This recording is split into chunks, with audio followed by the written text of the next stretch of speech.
Today I thought we'll address one thing which you guys talk to yourself every day. So this is just one slide, one image, a philosophy of what is called as either you sink or you sail. And actually बचपन में हम सब लोग paper boat से खेलते हैं, right? वो जगजीत सिंह की गजल भी है ना कि वो कागज की कश्ती, वो बारिश का पानी, ठीक है ना? कि वही है. So, but why and how does a paper boat start sinking? पहले तो सेल कर रही होती है, पर सिंक कैसे करती है? वो सिंक किसका करती है? Because it starts absorbing water from its surrounding. The scientific principle is it starts absorbing water from the surrounding, and then there is a change in the density, and the moment it becomes denser than water itself, it starts sinking. So, हम सब, we are like boats, and this water is our surrounding, the environment in which we grow. It is like the soil, जिसपे एक plant grow करता है. तो हम अपने environment से कुछ ना कुछ अब्सॉर्ब करते हैं डेली बेसिस पे. आपने एनवायरनमेंट से किस रैपिडिटी से, किस पेस से क्या अब्सॉर्ब करते हैं, वो आपकी एक्चुअली डेंसिटी और ग्रेविटी डिपेंड करता है लाइफ में. See when the boat is selling, it is always going to be an intimate connection with the water. But for a boat to sail, it always looks up towards the sky. वो जितना मर्जी effort लगा लेना, वो तैरेगी तो पानी में ही, आसमान में तो नहीं उड़ सकती. It will have to sail through the waters only. And जिस चीज के ज्यादा बहुत intimately in depth on daily basis connected होते हो ना, उसकी वास्टनेस इतनी ज्यादा होती है लाइफ में that it makes you feel that that's the truth of life, that is what is true.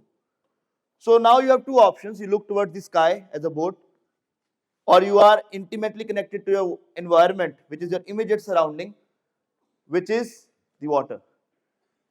And the depth and the darkness of water is very, very intimidating and overpowering for any human being. It gravitates you down because you feel that वही है ना कि आपको पता है आप एक boat हो, आप उड़ने तो वाले नहीं हो, आप रहोगे तो इसी पानी में. But that hope that someday you will fly off is the only thing which works against that gravitational pull and the density of the water. So this is a very, very important thing you need to understand. ये एक boat के पास ही एक ability है कि वो फिर भी cell कर सकता है या सिंक कर सकता है, उसकी चॉइस है लाइफ में. एक स्टोन के पास नहीं होती, क्योंकि एक स्टोन के पास हमेशा एक टेंडेंसी है to gravitate down because it's denser, and the vastness and the hopelessness that the ocean and the water is so large that it's going to pull you down always takes the stone down. So in life we have to choose to be that boat which looks up towards the sky with the hope to fly someday and act against that gravitational pull and the vastness of the water. ये जो vastness of water है ना, this is an ocean of self doubt, जो आप daily basis पे अपने आप से कुछ सवाल करते हो, तो उसके आप शायद गलत जवाब दे रहे हो, शायद इस करके आप सिंक कर रहे हो. तो आज जो सारे सवाल आप खुद से करते हो, उसके जवाब आपको मैं दूंगा. सो पहला सवाल, मैं लास्ट टाइम नीट या INI में XYZ रैंक लाया जिससे मुझे सीट नहीं मिली, तो इस बार क्या मेरा रैंक आएगा, ये पूछते हो आप. उसका जवाब है यस. आप खुद से मत पूछो, आप चलो आपने लाइफ में भी अचीव नहीं किया उतना जितना मैंने किया है, तो मेरी क्रेडिबिलिटी है ना, तो आप उस चीज को ऑनर करो और ये सवाल का जवाब ना अपनी जो BTR बुक है उसके स्टार्टिंग पेज जो खाली छोड़ा उस पर लिखो. ये एग्जैक्टली ये लिखना कि लास्ट टाइम मेरा रैंक नहीं आया था तो क्या इस बार आएगा. उसका आंसर है यस. अपने आप से पूछने की जरूरत नहीं है, मैं जवाब दूंगा आपको उन सारे क्वेश्चंस के. मैंने 2 बार रिपीट कर लिया, हर बार मेरा स्कोर वही है, मेरा रैंक इंप्रूव नहीं कर रहा, क्या मैं आगे प्रोग्रेस करूंगा? The answer is yes. For someone who is having severe anxiety issues, palpitations, internal tremors, will I be able to control my anxiety during exam? Yes, I will be. मैं एक बहुत छोटे सिटी से हूं, मेरा उतना exposure level नहीं है. मैं एक प्राइवेट मेडिकल कॉलेज से हूं, क्या मेरा रैंक आएगा? द आंसर इज यस, आएगा. मैंने एम्स से एमबीबीएस नहीं किया है. I am not a brilliant person like let us suppose doctor Ravi is. क्या मेरा रैंक आएगा? आएगा. ठीक है. तो ये तुम्हारे जो सवाल है उनके क्वेश्चन बनाओ और उनका जवाब पहले पेज पे यस लिखो. और जब खुद से डेली पूछो और गलत जवाब देने का मन करे तो मेरा जवाब पढ़ना. द आंसर इज यस, आएगा. मेरे बॉयफ्रेंड या मेरी गर्लफ्रेंड से मेरा ब्रेकअप हुआ लास्ट 2 महीने में, क्या वो मेरी लाइफ डिसाइड करता है? The answer is no. इसका आंसर यस नहीं कर देना. बोल रहे होगे कि हाँ वही डिसाइड करता है. मुझे ऐसा भी इतने लंबे लंबे खत आए, मैंने सोचा यार मुझे क्यों लिख रही है, अपने बॉयफ्रेंड को लिख. इतना लंबा कि भाई वो मेरे से बात नहीं कर रहा है. मैं तो तुझे उससे बात करनी क्यों है? Why do you need someone else to मतलब इतना पावर आप किसी इंसान को कैसे दे सकते हो कि वो आपकी पूरी लाइफ ही गवर्न कर जाए? सो जो जवाब है कि आपका XYZ पर्सन से ब्रेकअप हुआ तो क्या आपका रैंक आएगा?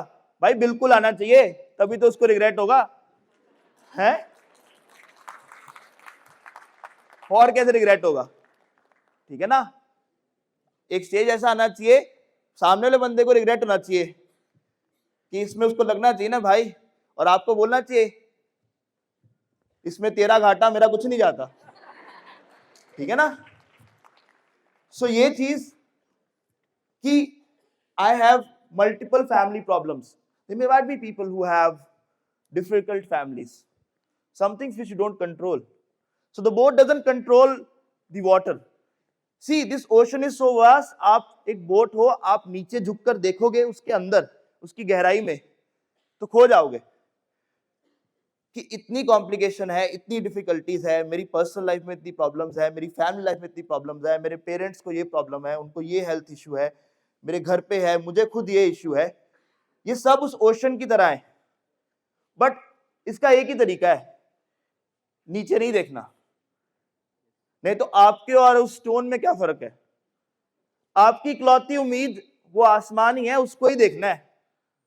वही आपकी इकलौती उम्मीद है इस ओशन के अगेंस्ट, और कोई आपकी उम्मीद नहीं है. मैं ये नहीं कहता कि आप उड़ जाओगे, सेल तो आपको फिर भी करना पड़ेगा थ्रू दो स्टर्डी वाटर्स ओनली, बट ये इकलौती होप है. सो जब आप अपने से ये गलत सवाल पूछते हो फुल ऑफ सेल्फ डाउट कि हो जाएगा, और ये चीज कि मेरे दोस्त का हो गया जो मेरे साथ पढ़ता था, क्या मेरा हो पाएगा? हाँ हो पाएगा. जैनब कभी जिंदगी में मेरे साथ पढ़ती थी, मेरा रैंक 2 आया था, उसका रैंक 1 आया था बाद में जाके, वो भी INI एम्स और निमैंस. उसने तो नहीं पूछा कि रवि का सेकंड रैंक आया था, क्या मेरा आ पाएगा? उसने बोला चल तेरा एक बार 2 आएगा, मेरा 1+1 आएगा, तो देख. So that should be your spirit, क्योंकि अल्टीमेटली पढ़ाया तो तुझे मैंने ही था. ठीक है ना.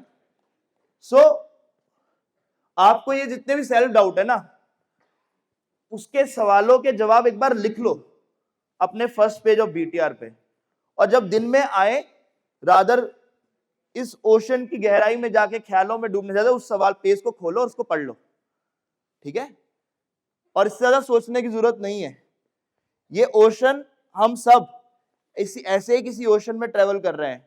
वो इतना ही डीप है, इतना ही डार्क है, उसमें उतनी ही helplessness, hopelessness, worthlessness, all features of depression है. आपको ही चूज करना है कि आप ऊपर देखना चाहते हो क्योंकि नीचे देखना चाहते हो, क्योंकि नीचे तो ग्रेविटेशन पुल बहुत ज्यादा है, वो खींच ही लेगी. This is how an ocean works. It's dark and it's deep. So my only point is, so now you have to choose whether you want to be this boat or this boat, and the only difference is of this boat is its hope that someday I'll fly, though it will never, but that someday that I'll fly and I'll be in the sky. Thank you.